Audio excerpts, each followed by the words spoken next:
All right, listeners. If you haven't heard about Anchor by Spotify, it's the easiest way to make a podcast. I'm not kidding. I looked around on many websites trying to figure it all out, and I was so intimidated. Then I found this site, and it just came easy. It has everything you need all in one place. Let me explain. Anchor has the tools that allow you to record and edit your podcast right from your phone or computer. When hosting on Anchor, you can distribute your podcast on listening platforms like Spotify, Apple Podcast, and more. It's everything you need to make a podcast in one place. And best of all, Anchor is totally free. Who doesn't like free? All right, so here's what you have to do. Download the Anchor app or go to anchor.fm to get started.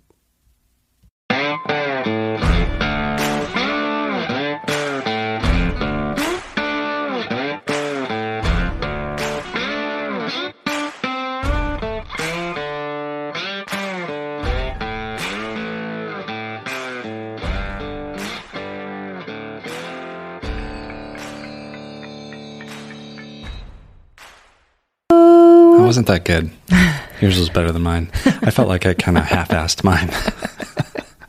Welcome back, everybody. I'm your host, Chad, and I've got a little lady over here with me. How you doing? Hi, I'm good. How are you? Great. We haven't hardly seen each other tonight because... Today, in the past several days, I think you were dead yesterday. Yeah, I got a little sick yesterday. We had some soccer matches. Olivia had her first game this Saturday, and then I got sick. Hand, foot, and mouth disease is passing through the family. We don't even know if that's really what it is, but it's a possibility. That's what it is. There's first week of school, like all the things, all the germs. So yeah, it could be anything. So, but you're feeling a little bit better. I am. I had to just lay on the couch and watch a bunch of football yesterday, so that wasn't too bad. For like half the day. I know, but I did sleep for a couple hours too. Well, that's unlike me. For the other half of the day. My fantasy football team sucked, though. Yeah, one of mine did okay, and the other two kind of sucked. Yeah, I won 1 out of 4.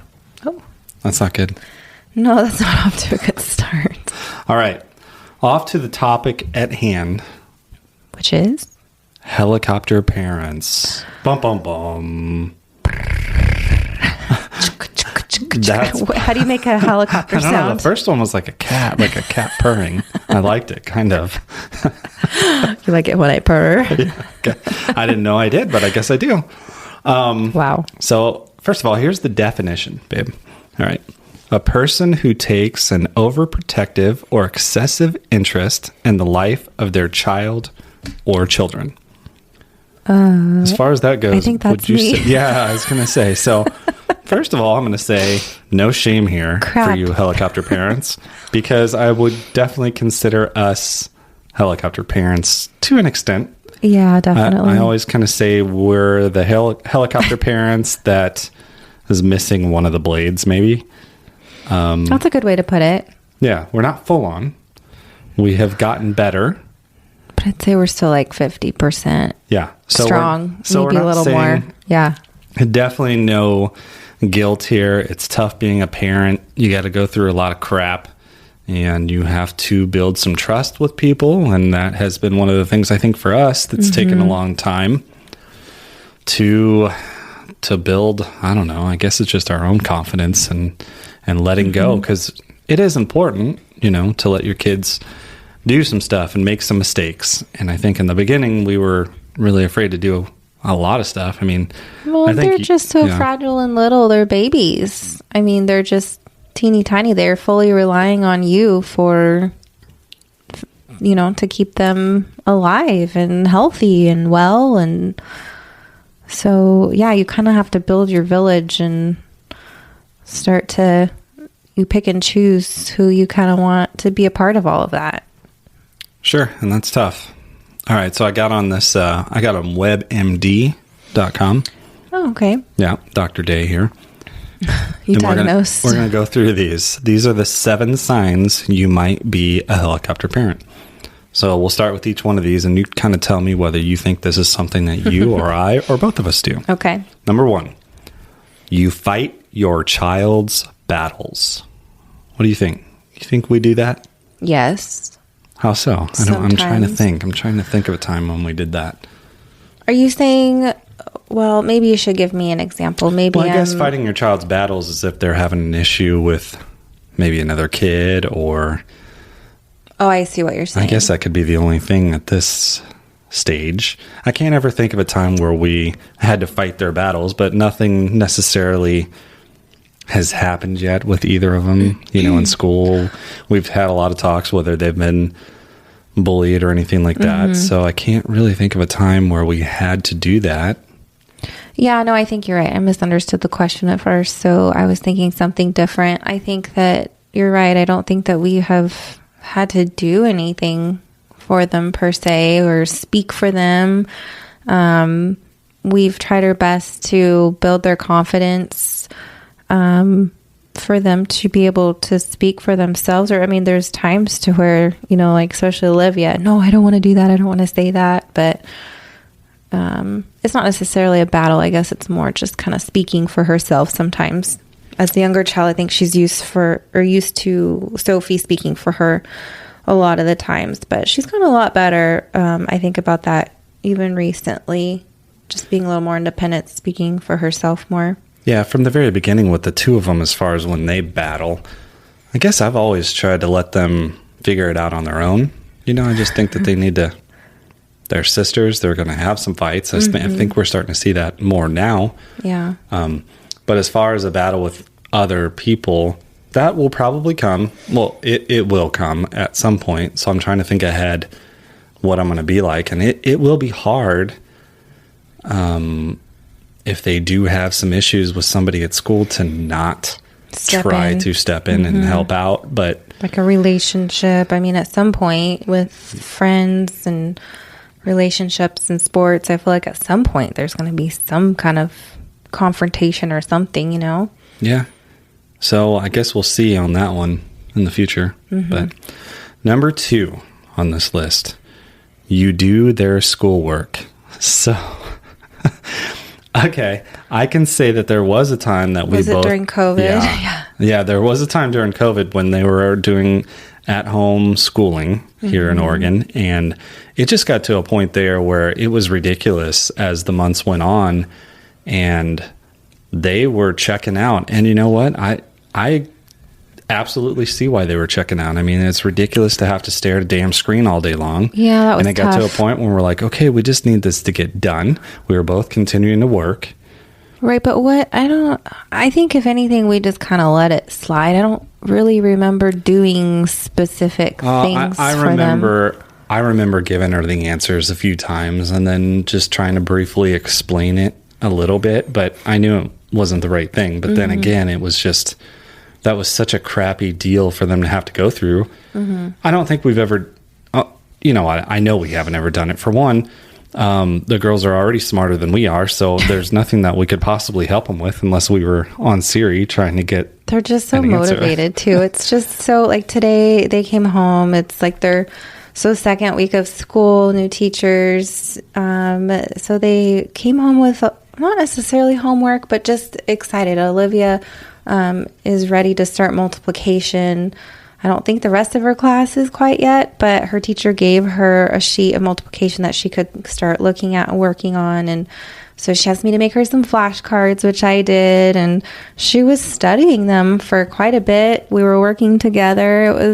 It was great. It made me just so happy to see how motivated she was. So I could have done a million other things, but I was like, no, she is wanting to do this. I'm going to give her my attention and help her with it. I think it's great. And Sophie, she's like, my job is to read 20 minutes every night, and she had spelling to work on. And so just seeing how motivated they are, and yes, they are extremely smart. I think I'm slightly biased too, but I think that they are very smart young ladies and they catch on quickly. So that helps them out a lot too. And they both, especially Sophie, she likes to read too. So it helps when they like it and they want to do it. It does. And as you were saying that, I was trying to think what it would be like, though, if they didn't. You know, if they were like what I was like as a kid, to where I didn't really understand much of the things that I needed to get done. So I try to think, what would I be like as a parent if, you know, our girls weren't understanding and you could tell that it was really affecting them. And I remember, like I said, what it was like. I used to have such, now thinking back, anxiety of just going to school. Me too. Definitely. I would get the butterflies in the stomach and I'd make myself feel sick. You know, like my stomach would hurt sometimes. And thinking back now, it's like, oh wow, I had that. That sucks. So I think with that experience, we try to make it better for them. Yeah, but I could see why a parent would do it in that circumstance. It doesn't make it right necessarily, but, you know, parents are always just trying to do whatever they feel is right at the moment, trying to get by. Well, and our girls have never really had homework per se, so I think they're just starting to step into that realm per se. So it's like maybe in the future, you know, they will need more help or whatever, but I don't see us doing their work for them. You know, I mean, I don't think I'm smart enough to even do it all anyway. So it'll be the conversations like, well, let's look it up on Google, or let's make time, reach out to your teacher so he or she can give you some extra help to understand. Yeah, because you mentioned homework. Homework's not really a thing anymore. I mean, I think in elementary... You don't think so? Well, no, I'm pretty sure that there was I could be wrong here. Fact check me. All right. But I'm pretty sure at the elementary level that they stopped giving homework. I thought they stopped that sounds right after COVID. But, well, do you remember a time in the last couple of years where the girls actually had homework? Not a spelling. No, they haven't, because they haven't had homework because, there was COVID and they did at home school. But also they tip like just their ages. They're getting to the ages to where they will start to see some more homework, or it depends on the teacher. Some teachers just choose to not do it, and other teachers do prefer to do it. Or like last year, Sophie's teacher, Sophie was able to keep up on everything in class, so she never had to bring anything home. You know, if you couldn't keep up on things in class, then you would have to bring it home to work on. Well, I kind of think that's the way it should be anyway. I remember when I was in school, my memory of it a lot of times was we hardly did any of the work in the classroom itself. It was just you had homework. Well, if you're a kid like me, I didn't go home and do my homework. And, you know, I mean, when I was living with my mom, she was working all the time, so there was nobody to keep me up on top of it or anything like that. But, yeah, so. Well, also, too, I think, like, for example, Sophie, I mean, I think it's pretty standard to have your students read 10 to 20 minutes a night. I mean, that's just something that I think can be beneficial to kids, whether you call it homework or not, before bed or something. But also, like Sophie was given a spelling list today, and she's supposed to study it all week, and then Friday she's going to be tested on it. So I think that's pretty reasonable. Don't you think? Yes. I do think everybody should be reading all the time anyway. All right. Moving on to number 3. This is a good one. You coach their coaches. Kind of hard for us to do when we're generally the coaches of all our teams. There has been some times, and I can think of softball last year when we weren't able to coach. Not last year, the year before. We weren't able to coach that year. We just had prior commitments. And no, we didn't actually coach the coach, but there was a lot of times in our mind we're like, okay, this needs to be done in practice. There needs to be more detail. No, we never went to the coaches. It was just kind of a learning opportunity, I think. That's the way I took it, was a learning opportunity, because then it's like, okay, we've always kind of had that mentality too, because we have stepped up to coach our children's teams, you know, and so we've just kind of had that mentality. If I'm not able to coach, I put myself in the coach's position and think, okay, how could I do this better? What could I do different? Just like what you're just saying, So yeah, I think we definitely learned a lot, and it made us just think of how we felt like we could improve it, or how things could be more beneficial to the players per se. Yeah. Parents, do not try to coach your coach. I know that there's plenty of coaches that don't know what they're doing, but we've seen this a lot at the levels, and Paul and I are not pros by any means. We have coached 10-year-olds and under, so the very beginning stages. But if you got a coach that's just willing to put in the time, have a schedule, show up for all the practices and the games, if you don't like the way they're coaching, we get it. Yeah. Like we just said, we've seen coaches that we didn't think were doing a great job. Well, temper your expectations a little bit. Yeah, and definitely. Then suck that up. I would say, if you don't like what's going on in the practice, when you get home or whenever you have free time with your kids, that's how you can coach them up. That's how I would say that you should do it in that circumstance. And then the next year, sign up and be a coach. Yeah, definitely. I think if anything, take it as a learning opportunity, make a decision. Okay, is this something that I can tackle? Is this something that I'd be willing to step up and do? Because it does take a lot of time and organization.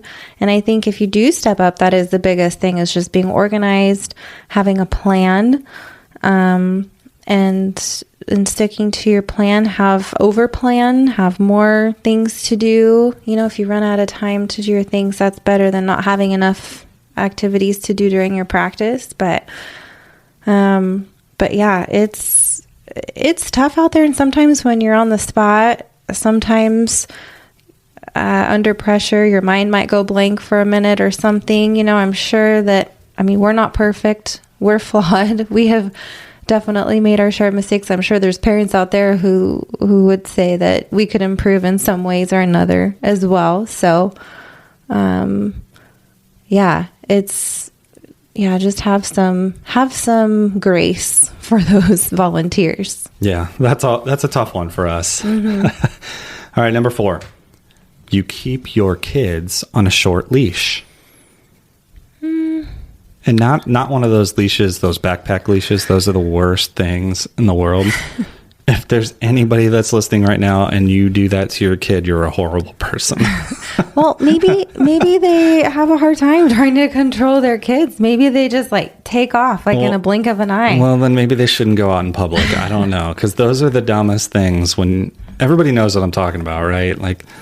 That's a backpack with a big old leash on it. I don't know why they just kind of rub me the wrong way. I know why it drives you the wrong way, because it's ridiculous. Well, and that's your opinion.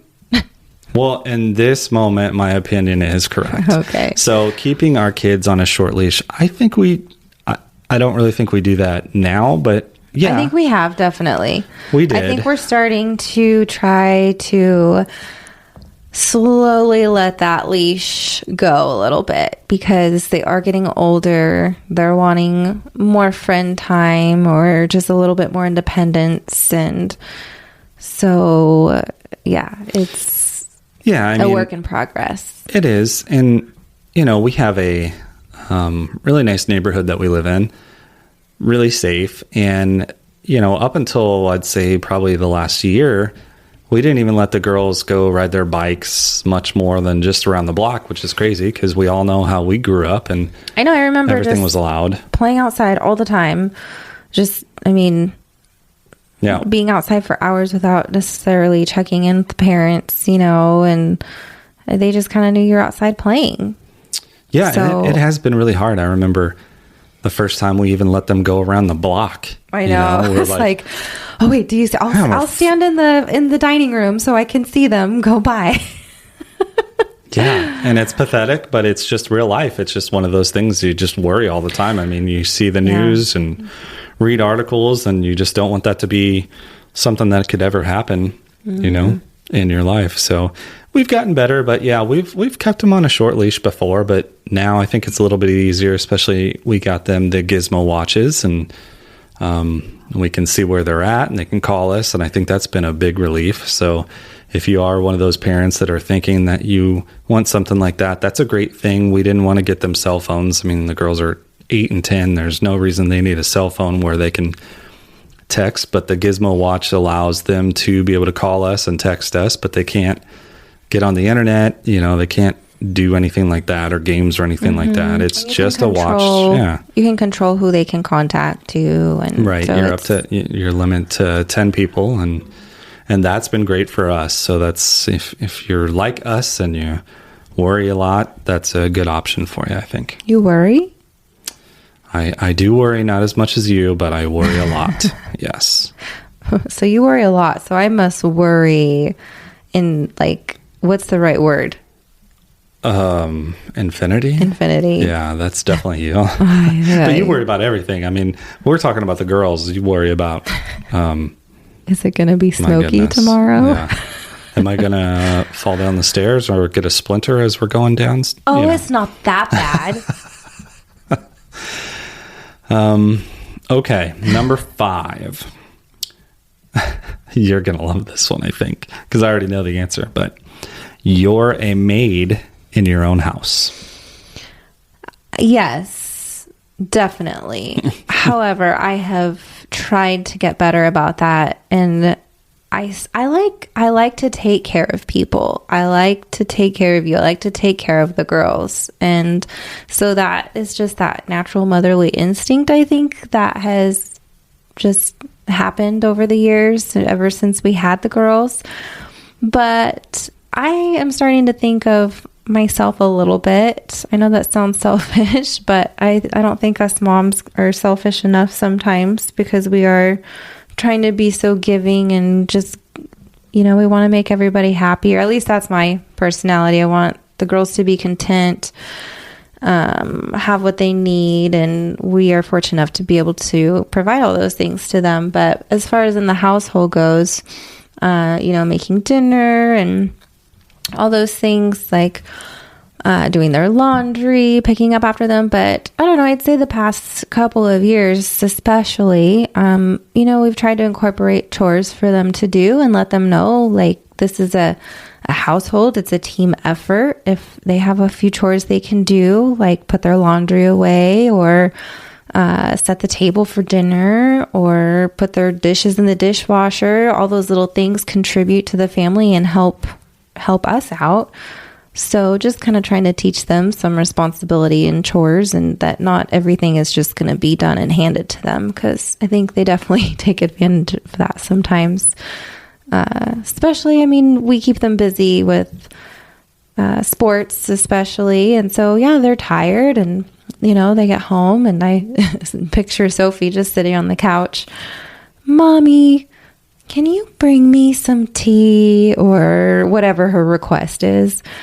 And it's so sweet. It pulls at my heartstrings. And but there's times to where it's like, I sit down. It feels so good to sit down. And they ask for something. Mommy, can I have this? Yeah, of course. Help yourself. And they just look at me like, Well, yeah, because they weren't used to hearing that from you before. It's getting easier now, but they're getting a little bit older and more self-sufficient. But, when they're around me and it's in the morning getting ready for school, I don't really do that stuff for them. They've done a lot better this year. In the past, I did. But this now year they've really made a turning point. Yeah, and they've gotten a lot better. The other thing I would say for sure, like, if you want to be a maid, I'll find an outfit for you. And, no? I don't think that would be appropriate with the children. They have to go to school. I have to go to work. Oh. Are you going to pay me to be a maid? Because sure, we can arrange something.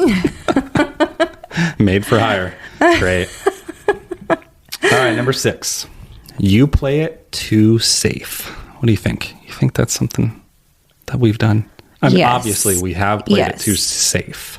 Definitely. I would say in the beginning, when other kids might have been doing some sleepovers early on, we were not wanting to do that. I guess that would be one way that we could say we played it a little too safe. Maybe. I don't know. That's a tough one too, because I have such trust issues, and you do too. And so I don't know if that's playing it too safe. I guess that's to each person as to what they would think. I think that part's gotten easier as they've gotten older, because they can be more vocal and state, what they like, what they want to do, what they don't want to do, who they feel comfortable around, who they don't. They have a pretty good feel. I think that both of them do have a pretty good, they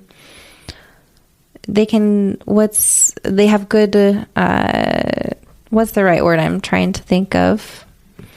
Help me out here. Like if I'm around a person. I'm just thinking spidey sense, that they usually know what's good. It's like a sixth sense. What's not. It's like a sixth sense. They can tell if they like a person and if they don't like a person, however you want to explain that. But it's like a sixth sense that they just feel the vibes, whether they're good or not so good. And we've just taught them to kind of go with their gut and their instinct. And it doesn't mean they have to be rude or anything like that, but if they don't feel comfortable doing something, we try to not force them to do that. I mean, I think we all make our kids do things sometimes they don't want to do, whether it's chores or go to a family event, maybe like, I don't know, like around the holidays, or if we're all going to like a baseball game or soccer game or something. And that's not really anything with playing it too safe, though. No. As you were talking, though, I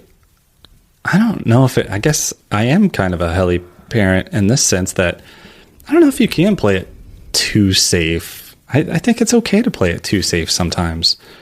I think so too. I think because if you don't play it safe sometimes, like, you have to think of how you're going to deal with that yourself, or just maybe the outcome. Is it worth it? Is it worth all of the it feelings, causes a lot anxiety, of or anxiety. all of those things? Like, is it worth it to you to do that, depending on what it is? I can't think of something specifically, but I know that there's been times to where I've allowed them to do something and I've second guessed my decision, or just wondered if I should have played it more safe. But then at the same time, it's like kind of trying to find that balance, trying to let them go a little bit, give them a little bit of freedom. And I know that's just going to get harder as they get older, because again, they're only 8 and 10. They can only do so much. We can only let them go so far, so much right now. But as they get older into their teenage years, once they start driving, oh my gosh, that's going to be really tough. Yeah. In 6 years, if we're still doing this podcast, we should do this episode again and see what kind of helicopter parents we are by then. we might each have our own helicopter. All right, wait, I want to hear your helicopter sound. I can't, I don't even know. I don't know. Let me bring something up on my phone. No, that doesn't count. You have to use your mouth. No, I can't do it. Can't do it. I'm sorry. Okay. Number 7. You can't let them fail. I'm trying to think. First and foremost, this is a big one, I think. I think this is the biggest one to determine if you are a helicopter parent, because I don't think we've ever been like this. I don't think we've ever been the type of parents that didn't let them fail. We've always tried to teach them it is okay to fail. It is okay to not be the best. And I think that's a big one, because I think kids need to fail in order to be better. Oh, definitely. So You're not always going to be that top player or top of the class. Yeah, I'm looking at these 7, and out of all these 7, I think this is the one that we have been the best at. We've definitely played it too safe. We've been a maid. We've put them on a short leash. I guess we haven't coached their coaches, those 2.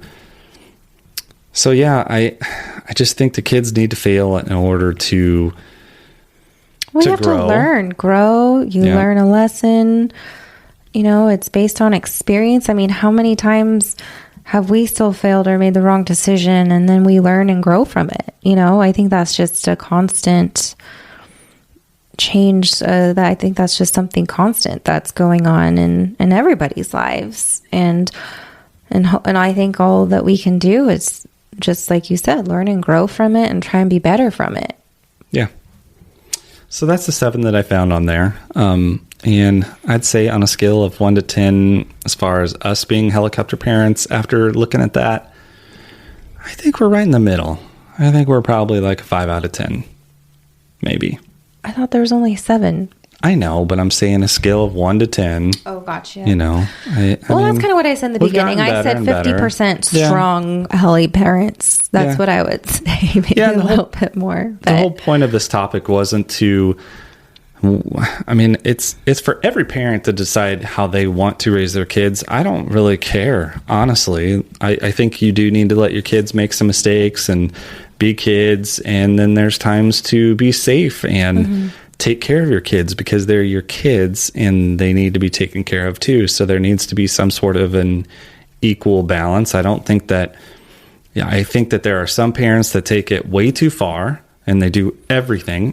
But I think there's other parents that don't do enough and they just let their kids, it's tough to find that balance. Run all over them. So there's no shame in anything that you're doing. We're not, saying how we should do it. This was just a discussion, kind of.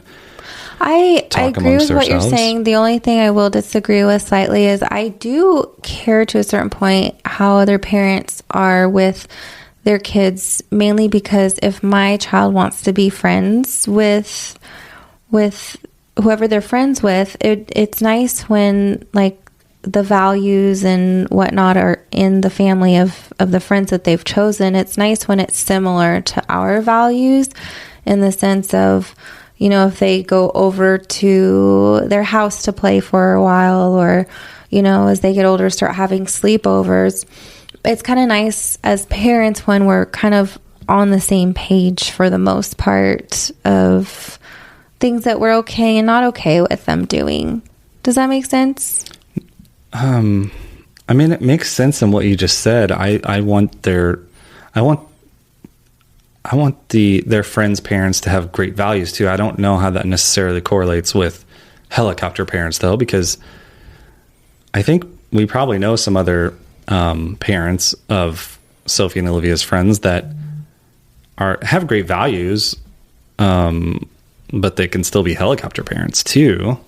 I think you can be a helicopter parent and still be a good parent or that we would want our kids around. Yeah, I'm not saying they're not helicopter parents. I'm just saying that you said you don't care how other people raise their kids. They can do whatever they want per se. Like I just meant it more in the sense of being a helicopter parent. Like if Sophie and Olivia have a friend and their parents are, keep their kids on a short leash or, that's not our problem. But you're right. And if anything, that might benefit us more because then they won't want to go do as much. Well, that's what I was thinking too. Or those parents are overly safe. So it's like whenever Sophie or Olivia goes over to their house, they can't do anything but leave the house and hang out. Yeah. So, I don't know. There's no right or wrong. You just have to do. Well, there might be right or wrong in certain circumstances, but it's not. Definitely. It's not black and white. Right. There's a lot of gray. You have to ultimately just stick to your gut and what you feel is right. I think that's what it comes down to. Every child is different. Every child has different needs, and that's a good point too. Again, we have been so blessed with our girls. Like, they are not difficult children. Sure, there's a lot of kids out there with some major struggles, and and like you said, as far as like homework goes, using that as an example, or just schoolwork, period. Again, thankfully, they really like school. Maybe they won't always like it or love it. But at this point, we don't really have to fight that battle. We don't have a ton of battles to choose. Yeah, and hopefully we don't have to for a long time. That's the hope. But I'm sure, I know for a fact that's not going to be the case. But there will be some battles we'll have to deal with. No. All right. Well, that's it. That was the topic tonight. Helicopter parents, thank you for listening to that. You can always reach out, like every podcast that we talk about. You can find us on Facebook and Instagram at the Days Go By Podcast. You can go on our website, daysgobypodcast.com. You can reach out through email, daysgobypodcast@gmail.com. We want to hear from you. We'll post this tonight. And if you have any comments, tell us if you're a helicopter parent. Tell us if you think we're crazy. That'd be cool. What do you think? Anything else? Yeah, and what's that thing that they're supposed to do? Like and subscribe? So however you listen to us, whether it's Anchor, Spotify, Apple, all those things, go on, like and subscribe. And I guess I found out why. Did I tell you why?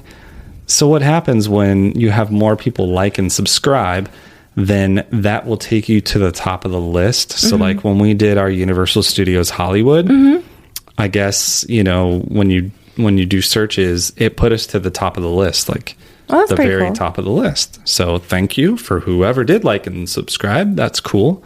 But that's the reason to do that. So, does that mean that we can go back to Hollywood? No. Oh, sorry. Dang it. Hey, I sold something today. I started a fund. I have $10. What'd you sell? Puppy pads? Yeah, you shouldn't have bought those puppy pads in the first place. So you actually lost $2 on those. Well, I'm trying to gain some of our loss. Cool.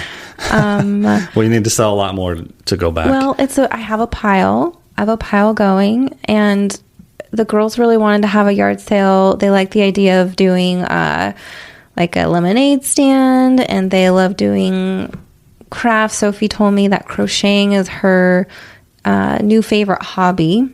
So she's been crocheting a lot, scarves mainly, little baskets. She's a natural. It's amazing how she's taken off with it. But bracelets, all those little things. So anyways, I'm working on trying to get us some money. Okay. Keep working on that. To go to Hollywood. Okay. Do it. All right. That's it. We're done. Thanks again. Bye. Bye.